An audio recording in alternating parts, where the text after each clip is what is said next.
This is a continuation of The Mexican by Jack London, comprising Part 4 and the end. Part 4. Barely noticed was Rivera as he entered the ring. Only a very slight and very scattering ripple of half-hearted hand-clapping greeted him. The house did not believe in him. He was the lamb led to slaughter at the hands of the great Danny. Besides, the house was disappointed. It had expected a rushing battle between Danny Ward and Billy Carthy, and here it must put up with this poor little tyro. Still further, it had manifested its disapproval of the change by betting 2 and even 3 to 1 on Danny. And where a betting audience's money is, there is its heart. The Mexican boy sat down in his corner and waited. The slow minutes lagged by. Danny was making him wait. It was an old trick, but ever it worked on the young new fighters. They grew frightened, sitting thus and facing their own apprehensions and a callous tobacco-smoking audience. But for once, the trick failed. Roberts was right. Rivera had no goat. He, who was more delicately coordinated, more finely nerved and strung than any of them, had no nerves of this sort. The atmosphere of foredoomed defeat in his own corner had no effect on him. His handlers were gringos and strangers. Also they were scrubs, the dirty driftage of the fight game, without honor, without efficiency. And they were chilled as well, with certitude that theirs was the losing corner. Now you gotta be careful, Spider Haggerty warned him. Spider was his chief second. Make it last as long as you can. Them's my instructions from Kelly. If you don't, the papers'll call it another bum fight and give the game a bigger black eye in Los Angeles. All of which was not encouraging, but Rivera took no notice. He despised prize fighting. It was the hated game of the hated gringo. He had taken up with it, as a chopping block for others in the training quarters, solely because he was starving. The fact that he was marvelously made for it had meant nothing.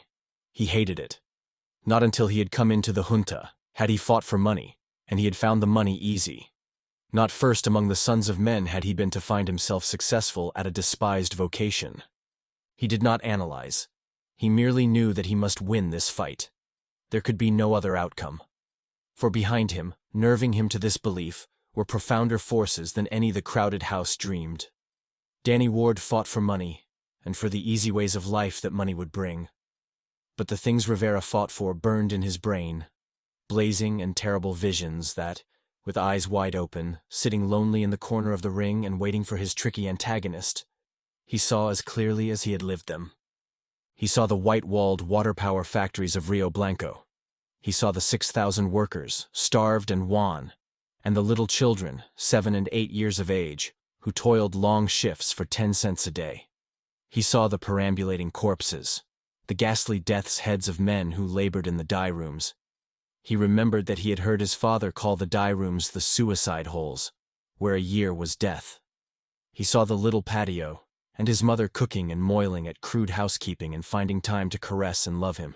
And his father he saw, large, big-mustached and deep-chested, kindly above all men, who loved all men and whose heart was so large that there was love to overflowing still left for the mother and the little muchacho playing in the corner of the patio. In those days, his name had not been Felipe Rivera. It had been Fernandez, his father's and mother's name. Him had they called Juan. Later, he had changed it himself, for he had found the name of Fernandez hated by prefects of police, jefes politicos and rurales. Big, hearty Joaquin Fernandez. A large place he occupied in Rivera's visions. He had not understood at the time, but looking back, he could understand. He could see him setting type in the little printery, or scribbling endless hasty, nervous lines on the much-cluttered desk. And he could see the strange evenings, when workmen, coming secretly in the dark like men who did ill deeds, met with his father, and talked long hours where he, the muchacho, lay not always asleep in the corner. As from a remote distance, he could hear Spider Haggerty saying to him, "No layin' down at the start. Them's instructions. Take a beatin' and earn your dough." 10 minutes had passed, and he still sat in his corner. There were no signs of Danny, who was evidently playing the trick to the limit. But more visions burned before the eye of Rivera's memory. The strike, or, rather, the lockout. Because the workers of Rio Blanco had helped their striking brothers of Puebla. The hunger, The expeditions in the hills for berries, the roots and herbs that all ate, and that twisted and pained the stomachs of all of them. And then, the nightmare. The waste of ground before the company's store. The thousands of starving workers. General Rosalio Martinez and the soldiers of Porfirio Diaz, and the death-spitting rifles that seemed never to cease spitting, while the workers' wrongs were washed and washed again in their own blood. And that night, he saw the flat cars, piled high with the bodies of the slain, consigned to Vera Cruz, food for the sharks of the bay. Again he crawled over the grisly heaps, seeking and finding, stripped and mangled, his father and his mother. His mother he especially remembered, only her face projecting, her body burdened by the weight of dozens of bodies. Again the rifles of the soldiers of Porfirio Diaz cracked, and again he dropped to the ground and slunk away like some hunted coyote of the hills. To his ears came a great roar, as of the sea, and he saw Danny Ward, leading his retinue of trainers and seconds, coming down the center aisle. The house was in wild uproar for the popular hero who was bound to win. Everybody proclaimed him. Everybody was for him. Even Rivera's own seconds warmed to something akin to cheerfulness when Danny ducked jauntily through the ropes and entered the ring. His face continually spread to an unending succession of smiles. And when Danny smiled, he smiled in every feature, even to the laughter wrinkles of the corners of the eyes and into the depths of the eyes themselves. Never was there so genial a fighter. His face was a running advertisement of good feeling, of good fellowship. He knew everybody. He joked and laughed and greeted his friends through the ropes. Those farther away, unable to suppress their admiration, cried loudly, "Oh, you Danny!" It was a joyous ovation of affection that lasted a full 5 minutes. Rivera was disregarded. For all that the audience noticed, he did not exist. Spider Lagarty's bloated face bent down close to his. "No getting scared," the Spider warned. "And remember instructions. You gotta last. No laying down. If you lay down, we got instructions to beat you up in the dressing rooms. Savvy? You just gotta fight." The house began to applaud. Danny was crossing the ring to him. Danny bent over, caught Rivera's right hand in both his own, and shook it with impulsive heartiness. Danny's smile-wreathed face was close to his. The audience yelled its appreciation of Danny's display of sporting spirit. He was greeting his opponent with the fondness of a brother. Danny's lips moved, and the audience, interpreting the unheard words to be those of a kindly-natured sport, yelled again. Only Rivera heard the low words. "You little Mexican rat," hissed from between Danny's gaily smiling lips.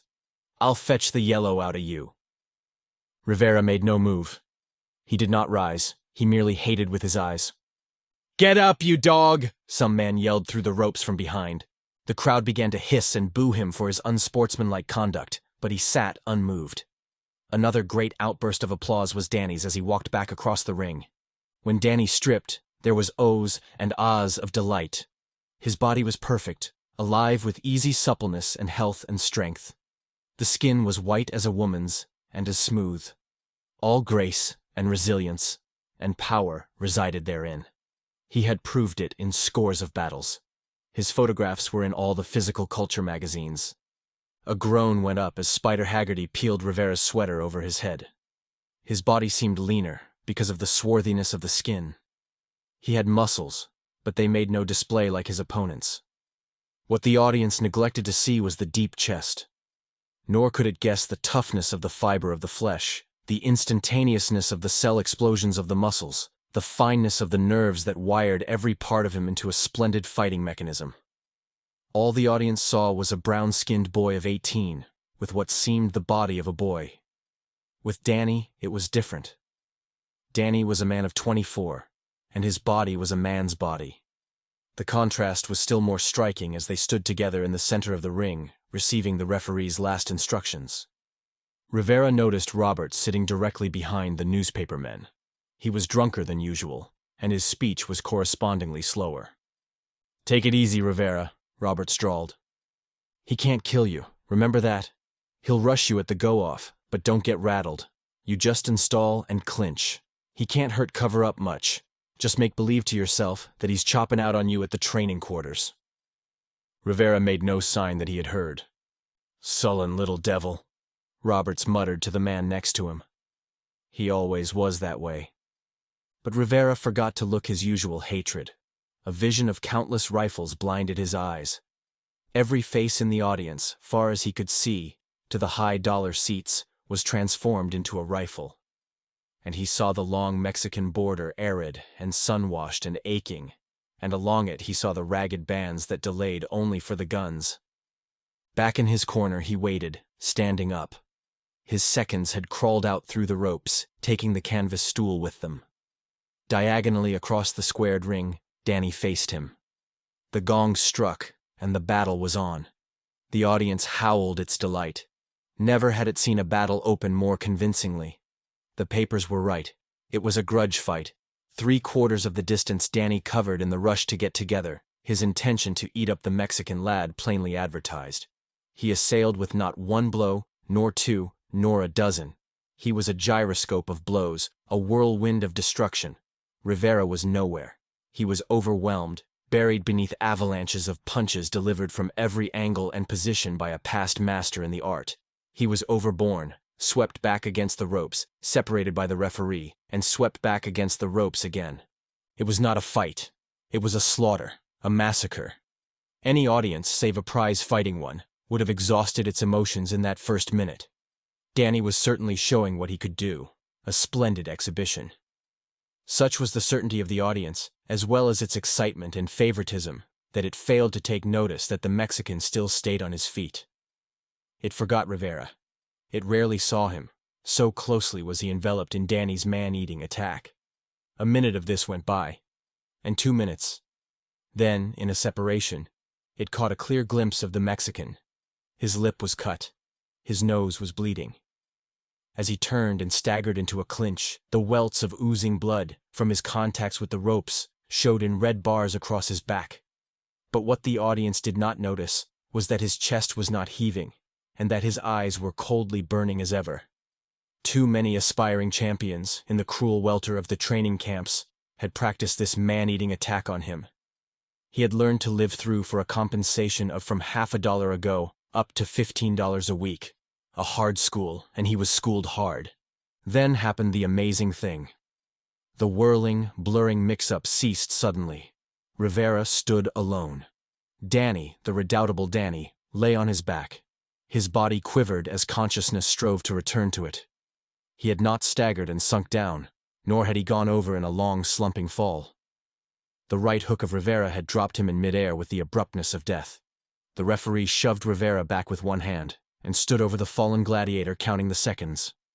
It is the custom of prize-fighting audiences to cheer a clean knockdown blow. But this audience did not cheer. The thing had been too unexpected. It watched the toll of the seconds in tense silence, and through this silence the voice of Roberts rose exultantly. "I told you he was a two-handed fighter!" By the 5th second, Danny was rolling over on his face, and when 7 was counted, he rested on one knee, ready to rise after the count of 9 and before the count of 10. If his knee still touched the floor at 10, he was considered down and also out. The instant his knee left the floor, he was considered up, and in that instant it was Rivera's right to try and put him down again. Rivera took no chances. The moment that knee left the floor, he would strike again. He circled around, but the referee circled in between, and Rivera knew that the seconds he counted were very slow. All gringos were against him, even the referee. At 9, the referee gave Rivera a sharp thrust back. It was unfair, but it enabled Danny to rise, the smile back on his lips. Doubled partly over, with arms wrapped about face and abdomen, he cleverly stumbled into a clinch. By all the rules of the game, the referee should have broken it, but he did not, and Danny clung on like a surf-battered barnacle, and moment by moment recuperated. The last minute of the round was going fast. If he could live to the end, he would have a full minute in his corner to revive. And live to the end he did, smiling through all desperateness and extremity. "The smile that won't come off," somebody yelled, and the audience laughed loudly in its relief. "The kick that Greasers got is something god-awful," Danny gasped in his corner to his advisor, while his handlers worked frantically over him. The 2nd and 3rd rounds were tame.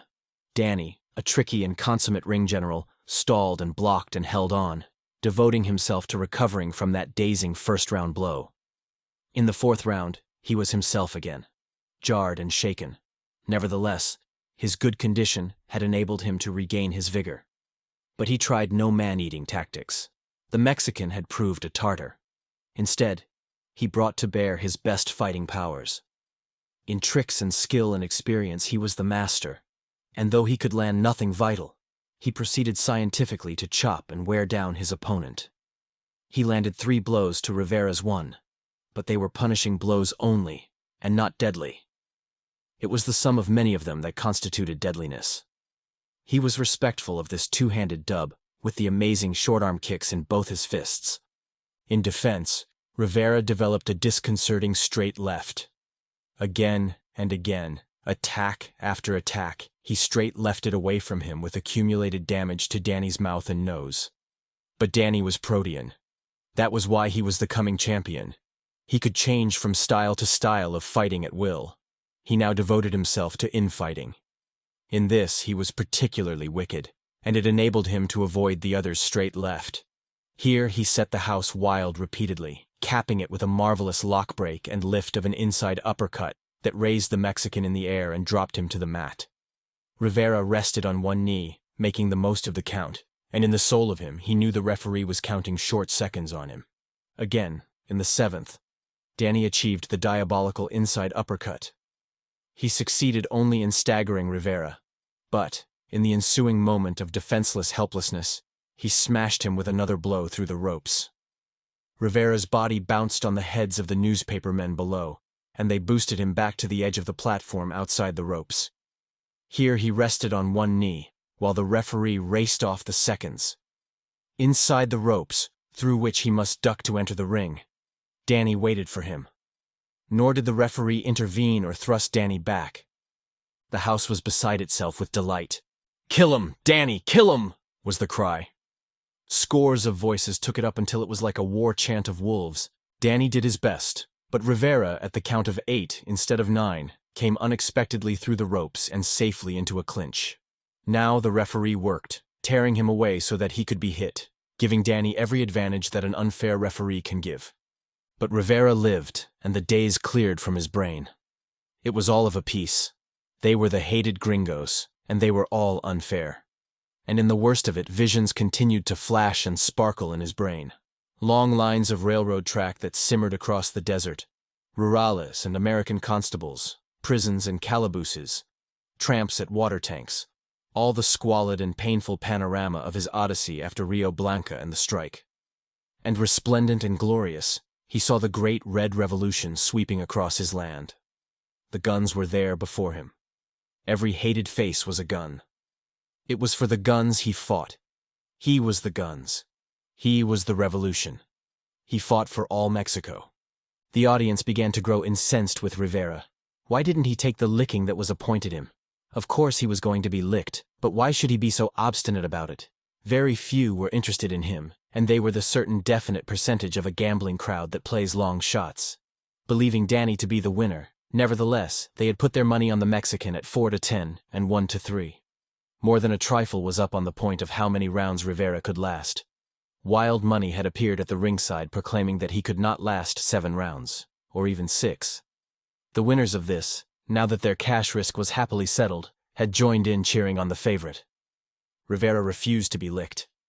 Through the 8th round, his opponent strove vainly to repeat the uppercut. In the 9th, Rivera stunned the house again. In the midst of a clinch, he broke the lock with a quick, lithe movement, and in the narrow space between their bodies, his right lifted from the waist. Danny went to the floor and took the safety of the count. The crowd was appalled. He was being bested at his own game. His famous right uppercut had been worked back on him. Rivera made no attempt to catch him as he arose at 9. The referee was openly blocking that play, though he stood clear when the situation was reversed, and it was Rivera who desired to rise. Twice in the 10th, Rivera put through the right uppercut, lifted from waist to opponent's chin.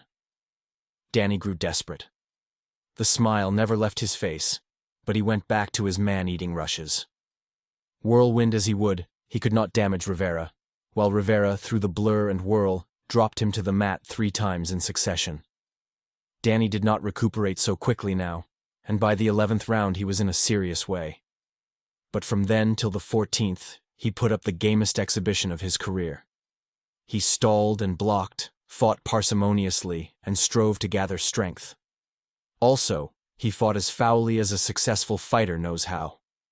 Every trick and device he employed, butting in the clinches with the seeming of accident, pinioning Rivera's glove between arm and body, heeling his glove on Rivera's mouth to clog his breathing. Often, in the clinches, through his cut and smiling lips, he snarled insults unspeakable and vile in Rivera's ear. Everybody, from the referee to the house, was with Danny and was helping Danny, and they knew what he had in mind. Bested by this surprise box of an unknown, he was pinning all on a single punch. He offered himself for punishment, fished, and feinted, and drew, for that one opening that would enable him to whip a blow through with all his strength and turn the tide. As another and greater fighter had done before him, he might do a right and left, to solar plexus and across the jaw. He could do it, for he was noted for the strength of punch that remained in his arms as long as he could keep his feet. Rivera's seconds were not half caring for him in the intervals between rounds. Their towels made a showing, but drove little air into his panting lungs. Spider Haggerty talked advice to him, but Rivera knew it was wrong advice. Everybody was against him. He was surrounded by treachery. In the 14th round, he put Danny down again, and himself stood resting, hands dropped at side, while the referee counted. In the other corner, Rivera had been noting suspicious whisperings. He saw Michael Kelly make his way to Roberts and bend and whisper. Rivera's ears were a cat's, desert-trained, and he caught snatches of what was said. He wanted to hear more, and when his opponent arose, he maneuvered the fight into a clinch over against the ropes. "Got to," he could hear Michael, while Roberts nodded. "Danny's got to win. I stand to lose a mint. I've got a ton of money covered. My own. If he lasts the 15th, I'm bust. The boy'll mind you. Put something across." And thereafter, Rivera saw no more visions. They were trying to job him. Once again, he dropped Danny and stood resting, his hands at his slide. Roberts stood up. "That settled him," he said. "Go to your corner." He spoke with authority, as he had often spoken to Rivera at the training quarters. But Rivera looked hatred at him and waited for Danny to rise. Back in his corner in the minute interval, Kelly, the promoter, came and talked to Rivera. "Throw it, damn you," he rasped in a harsh, low voice. "You gotta lay down, Rivera. Stick with me and I'll make your future. I'll let you lick Danny next time, but here's where you lay down." Rivera showed with his eyes that he heard, but he made neither sign of assent nor dissent. "Why don't you speak?" Kelly demanded angrily. "You lose anyway," Spider Haggerty supplemented.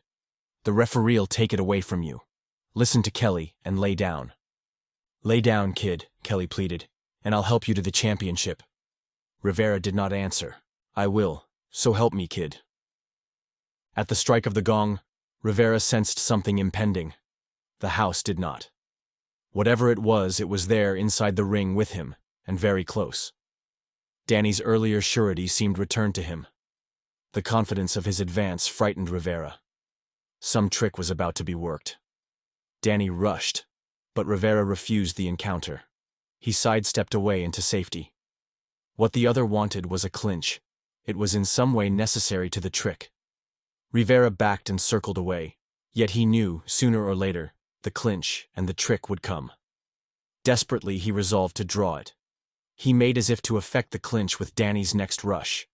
Instead, at the last instant, just as their bodies should have come together, Rivera darted nimbly back. And in the same instant, Danny's corner raised a cry of foul. Rivera had fooled them. The referee paused irresolutely. The decision that trembled on his lips was never uttered, for a shrill boy's voice from the gallery piped, "Raw work." Danny cursed Rivera openly, and forced him, while Rivera danced away. Also, Rivera made up his mind to strike no more blows at the body. In this, he threw away half his chance of winning. But he knew if he was to win at all, it was with the outfighting that remained to him. Given the least opportunity, they would lie a foul on him. Danny threw all caution to the winds. For 2 rounds, he tore after and into the boy who dared not meet him at close quarters. Rivera was struck again and again.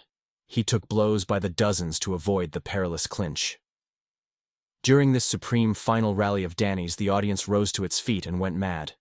It did not understand. All it could see was that its favorite was winning, after all. "Why don't you fight?" it demanded wrathfully of Rivera.